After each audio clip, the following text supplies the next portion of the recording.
songs, these are holy songs. They're two holy songs, and then a song by Sandra Lowen we'll close with. And I've adjusted the lyrics to create a more gender-balanced approach and parent-centered approach, because I really feel that filial piety is such an important principle and virtue, hyojan, filial piety. So you'll see some tweaking with the words here and there, so just deal with it. Okay, this is Garden of Restoration. In this world embittered with hate, through the thousands of years, Father was searching to find one triumphant in heart. There where he struggled, behold, footprints stained with blood. Such love is given to us in his providence. Such love is given to us in his providence. Here we find the flower of joy in the bride of the Lamb. Her garden blesses the world with the blooming of hope. Fragrant perfume of her will fills us all with joy. Such life fulfills all the dreams of our Father's desire. Such life fulfills all the dreams of our Mother's desire. Fresh bouquets of happiness grow, gently tossed in the breeze. Our home, eternal and true, is a haven of joy. Here in such beauty divine, we shall always live. Such is the gift of the Lord, Father's heavenly land. Such is the gift of the Lord, Mother's heavenly land. God, eternal providence is the kingdom on earth. Heavenly wanted to see, love's true garden in bloom. Filled with perfume of the heart, spread love's joyous joy. Such is the glory to come, crowning all of the world. Such is the glory to come, crowning all of the world. Thank you.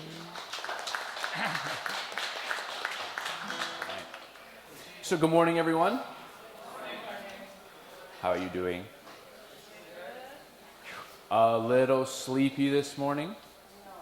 No? I was struggling, let me tell you. Driving here, I was falling asleep. But by the will of God, I made it.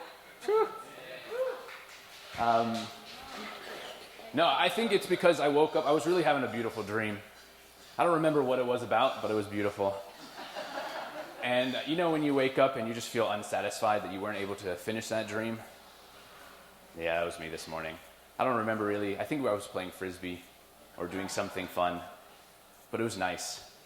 Yeah, so a little bit difficult. So who missed me last week? Oh, stop. What did you guys learn from last week? What was the sermon on, since I wasn't there? Painting. The sermon was on painting. On gardens.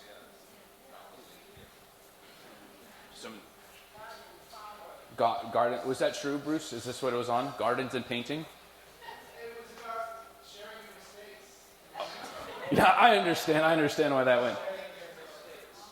Sharing your mistakes. Seem to have missed that point, huh? It's important to do. Share where you had your shortcomings.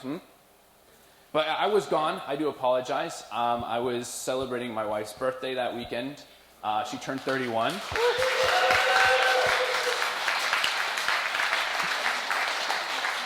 So old. And actually, yeah, that weekend, or on Saturday, I was up. She was getting a spa in Rhinebeck, which is really close to UTS. And so while she was getting massage, I went to UTS. And I walked around, walking down memory lane.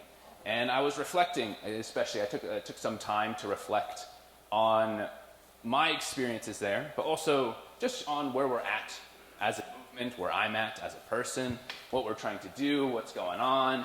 There's a lot of things that are happening, and it was nice to be there in that familiar environment, an environment that for me was quite monumental or foundational in my life of faith. I think for a lot of you, that might be the case. It was really nice to be there, and I tried to squash the, we messed up kind of feelings. But it was nice to do, and really it reminded me the power of reflection and why it's so important to reflect.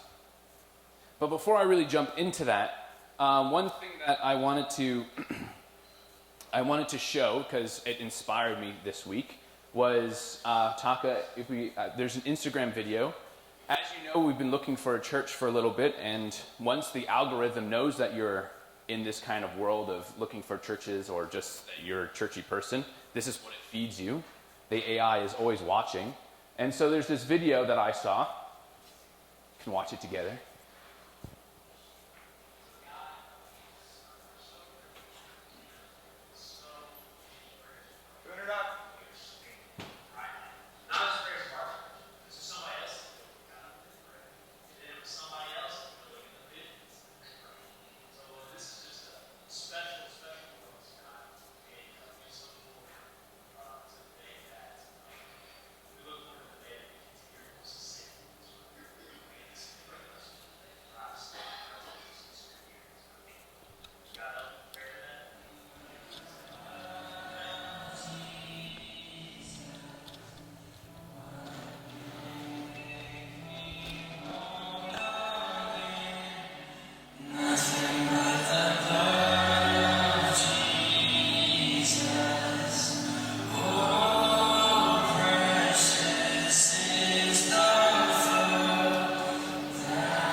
Thank you, Nikolai. Thank you, Taka. Short video. Anyways, maybe not so. I fell on this page. It's only got like a couple hundred followers. So that's when you know you're in a niche part of Instagram. And it's about, this is just like a recap video, but it's about a church plant in Tennessee where a young family with some other young families have decided to move and to build a new community in Tennessee. And they're all investing together to this place. And the reason I thought it was nice to show, not necessarily because we're trying to find a new place. I heard Tennessee's nice this time of year. No, I'm just kidding. It's more that this aspect of working together, right? In his vlogs, or in this video, you see everyone finding a place that they can serve. And this is something that's really beautiful. It's not just the pastor who's praying, or he's the one that has to do everything, but it's something that we all, can do. In some of his vlogs, he shows even the little kids that, they're young, they're like 5 or 6. They're the ones that prepare the lunches for the people that are doing the construction. You have the ones that are creating and making sure that everyone's refreshed, that they have different, water and drinks and everything, that they go out and visit different places to get sponsorships for food, for lunch, for different, everyone has their role, everyone has their place. And I thought that was really nice. So it's not all on me. That's why I really was supposed to inspire you guys. Well, it's like everyone offers what they can serve, what you can do. And sometimes we, being great followers, we wait to be asked to do something. Though I am one person, and I will forget to ask you to do something, especially if I have 100 somewhat people to ask for different things, you might fall under the radar, and I might forget, oh, this person's actually really good at this thing. So this is why it's important sometimes to offer, I can help in this way, and take initiative. That was just something I was thinking of as we were here trying to start fresh and start anew. Because what did I talk about 2 weeks ago? Ooh, this is a long time now. 2 weeks ago, it was July 5th. Vision.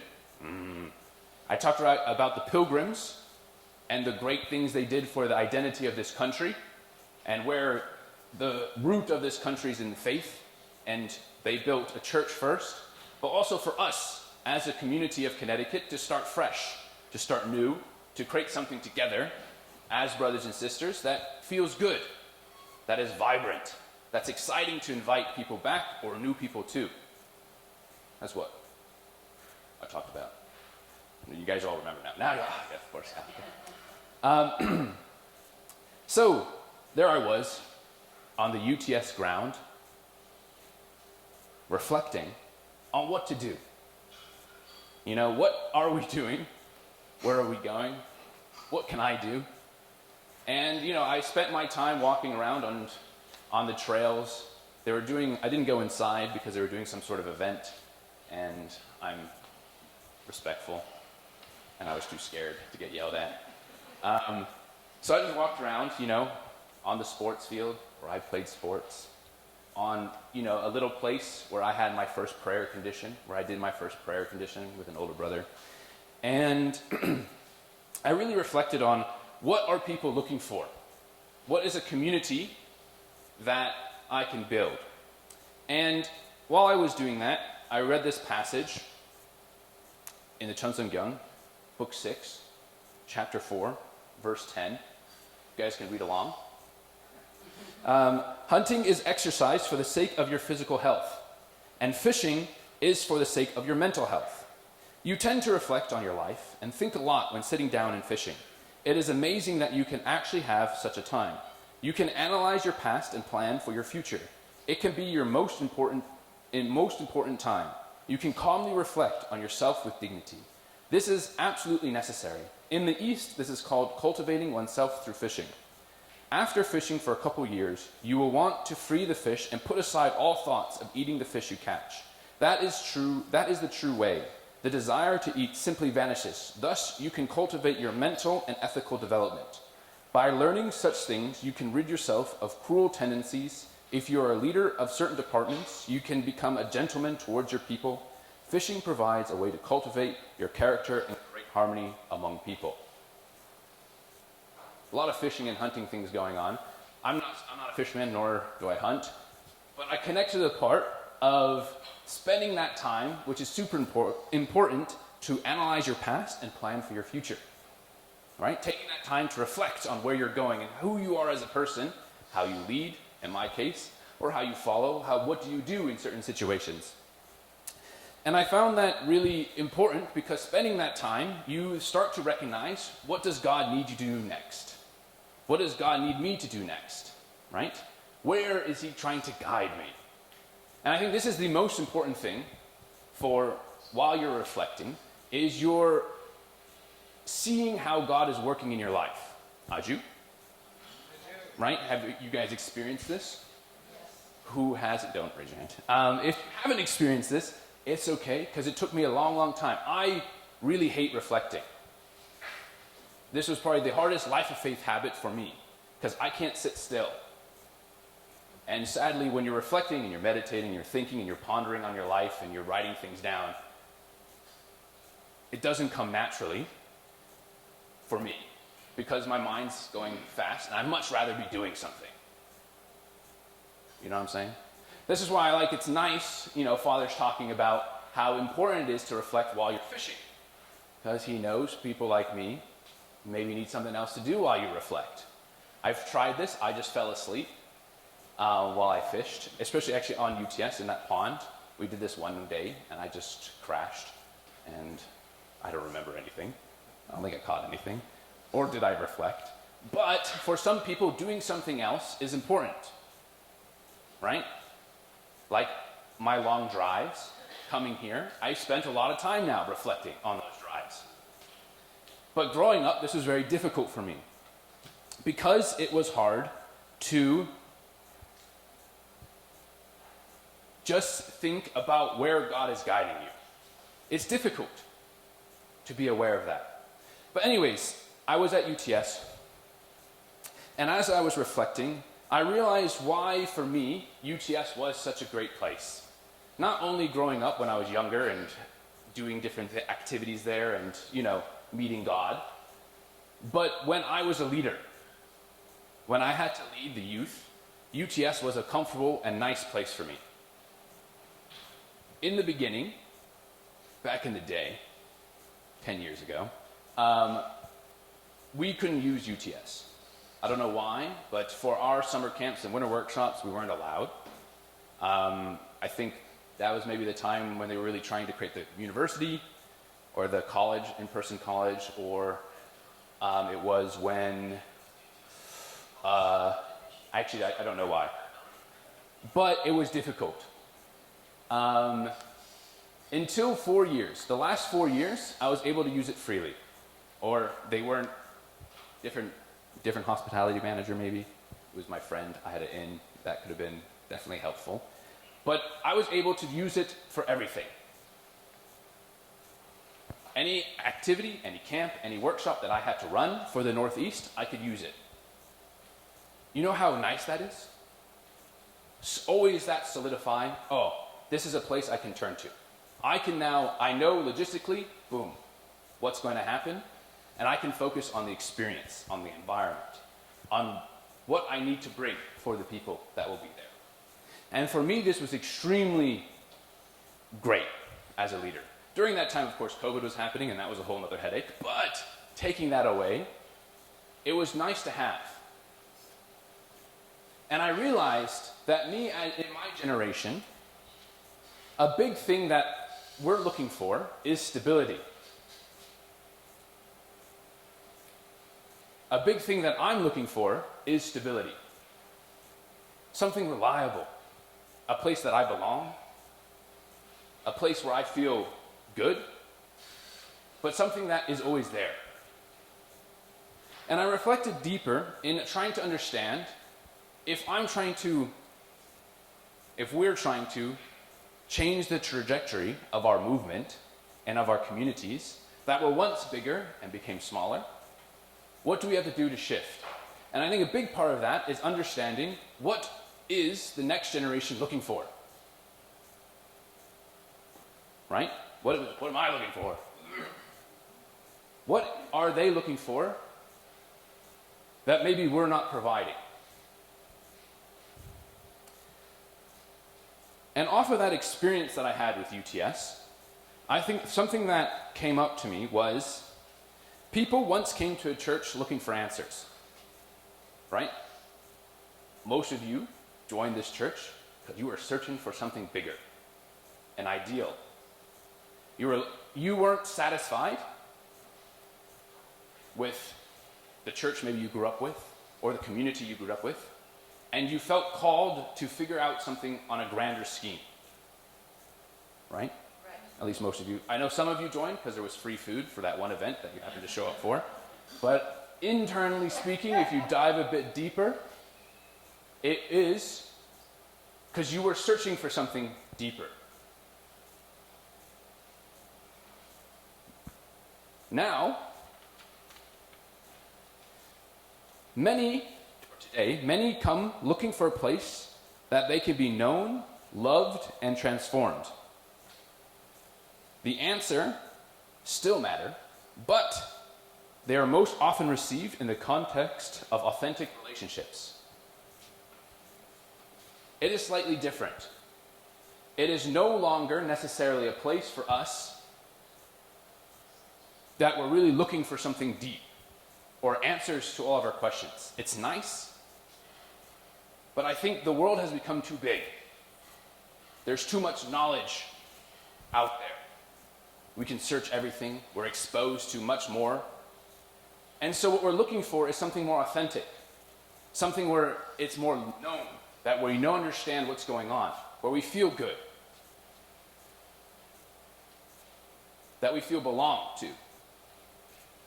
And I think this is where we struggled to digest and to understand that instead of becoming a community or an environment that is so grand, that is so big, doing these massive things, providential things, that we have lost fact on how people feel and how authentic that is when you go to our communities. You can see it also in other ways, not just religiously, but also media. Not so many young people care about what the New York Times has to say, or the Washington Post, or if I can say the Washington Times, right? We don't receive media like that anymore. Right? Analytically, a big reason why Trump won this election, or the last election, was because he went on podcasts. And he was then able to hit that demographic that receive everything from podcasts. Because even though a lot of podcasts are big corporations and they have different, you see the person that is giving you the news. A lot of people now connect to streaming. Do you know what this is? Online streaming, live. Right? It's just one guy with a camera. He goes live, and thousands of people watch it. And that is where a lot of people receive their information. Right? Like right now, there's just this young guy. I think he's 23 or 24. And he's just hosting a place where all these streamers can come together. And it was a big, I'm trying to explain, or you guys would understand. Anyways, he was just trying to create a platform for people to learn how to stream. And it was very competitive how you could get into this big event. And when he was announcing who would be involved in this event, over 1 million people were watching him live. You understand how many people that is? That are on exactly that moment watching him live. Of course, we know this when we're watching the World Cup. This is getting billions of views. But the power of the individual, he has 1 million people waiting to listen to what he has to say, what experiences he has. And he's 23. And then the impact that he has, what he can say, that many people will listen at that moment or watch later on, is incredible. And this is a big reason of how our generation has received information. Anyways, I don't want to go necessarily so deep into that, but it's an important way, just this act of authenticity. So, I feel this is what we have to figure out how to do more of. Create that environment, create that community. And this is what I reflected on, was we need to start to shift that environment, shift that place. And for me, a big way to do that is really seeing how and people can see how we're investing back into our community, right? One of the biggest gripes for most second generation is not knowing where our money goes, right? It just goes, and it's used for the providence. And of course, vertically, I understand. Yes, I trust that it is used for a condition, it's used for something greater than what I can understand. Or maybe I don't even know. But for many people, this doesn't work anymore. Many companies that aren't able to be transparent, aren't able to figure things out, and able to show what we're being invested into or what they're investing into, many of the mega churches, this is their biggest issue, is because they can't, because honestly, it's difficult to be that way, to be that authentic. But this is what people need to see.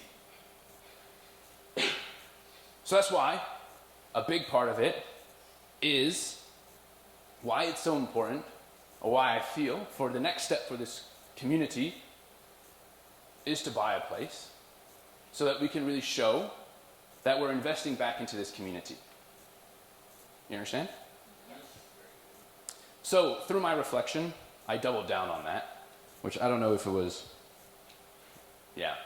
that I feel this is an important step for this community, but honestly it's an important step for a lot of communities to show, and honestly as a church nationally, how we're investing back into the community, investing back into the people, back into the members. No longer is a big ideal what people need. People have to feel safe. This younger generation in this world that is always changing, that we're always able to see so many things that are happening all over the place, need to have a much deeper level of stability, of belonging, of a community that I feel I can invest into, that I have a place, but they also invest back into me. You understand? And a lot of young people are looking for that. Right? I play Frisbee twice a week, Monday and Wednesday. Right now my team is awful. We have won once and lost, I think, 15 times now. But I think the next time we're going to win. However, my team shows up, even though we are not very good or have any skill, but half of my team shows up just because they know it's a social thing and they feel that they can belong to a team. And it's good for them, right? Wednesdays, they do a barbecue. I don't go to that because I don't need that. I don't need that sense of community. But for a lot of people, they look forward to that they want to show up because now they can find friends. There's a sense of belonging. They invest into their team. The team invests back. It feels good. They invest into people, and they build that kind of sense of community. This is the direction that we need to go, I think, as an environment. Anyways, I didn't want to spend so much time talking about that. That's on me, guys. That's just a reflection that I had. But the importance of reflecting is really what I wanted to share about. But I'll keep it short. In Book 7 of the Cheon Young, Chapter 3, if you live with your spirit self and physical self as clear as crystal, you will have no problem when you go to the spirit world. You cannot enter heaven if there's any kind of flaw. Therefore, your life on earth is important.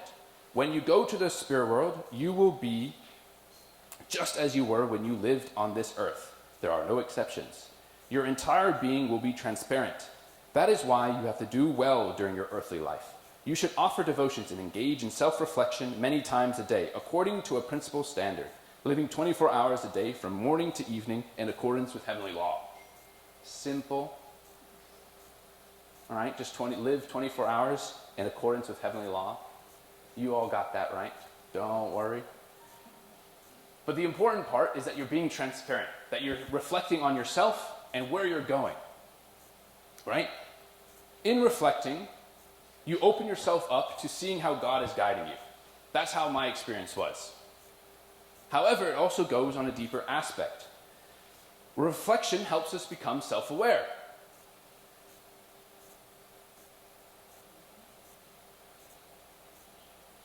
You can understand why you reacted in certain situations. I talked about this, right? Remember this, guys? You guys remember when I talked about this? Like a month and a half ago? About being curious and diving deep inside of yourself and understanding why you react to different situations. See? We're all keeping up. You guys are all taking notes? You're going to get quizzed later. Reflection brings gratitude. Seeing all the things that you've accomplished. This is my hardest aspect of reflecting. I always see what I can improve or what can be better and what can go in a different direction so that it could be better and be more impactful. But it's important to claim your victories. Be grateful for what you've been able to accomplish and what you're able to do. Reflection can lead to a level of repentance, right? Knowing where you fell short and offering it up.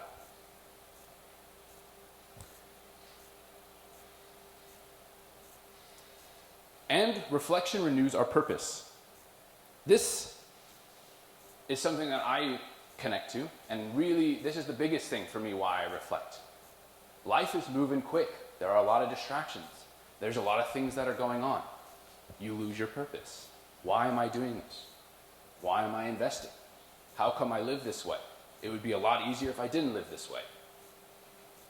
Right? I think we've all had these doubts crawl into our minds as we try to attend, especially I think back in the day when things were moving quickly and there was a lot of service and a lot of sacrifice you had to make. You start to question, why am I doing this? What's the point? That's why it's so good to reflect, to go back to that purpose. I've been doing this desperately, very frequently, recently,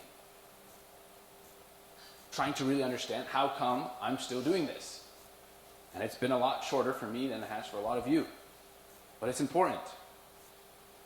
And a big part of reflecting is being able to share about it to each other. As you know, we restarted small groups. I want to encourage you all to be part of a small group because this is an opportunity to be there together and reflect with one another, to share what you're going through, where God is guiding you in that week, in that day, in that month, and be able to see what my purpose is. What are the doubts that have come? Where did I fall short? If you can share about it, right, it opens yourself up and gets rid of those shadows. So I just wanted to encourage you all to join small groups because experience alone does not make us wiser.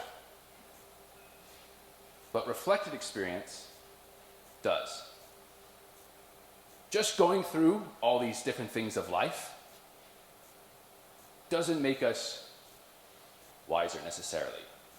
We could have a profound experience, a profound moment, and it completely goes over our head, right? We always pray for God to come down from heaven and smack us in the face to really guide us in the right direction. And sometimes we miss it when that does happen because we do not see how it happened, right? This happens to me a lot, right? You're going through life, you're going through all these different things, and you don't see how God is impacting your life and guiding you. That's why it's so important to spend time to reflect. And I want to encourage you all. Who reflects daily? Ooh. Oh, 2 people. This is great. 3. I don't. I'm working on it. I try. One thing that I've gotten good at is now I have these notebooks. Very beautiful. I have 20 of them. Half of them aren't used yet. Half of them are. But I slowly go through it. And for me, it's really important to write it down. And it doesn't have to be long. But it's important that we spend some time, a day or a week, at least weekly, to reflect.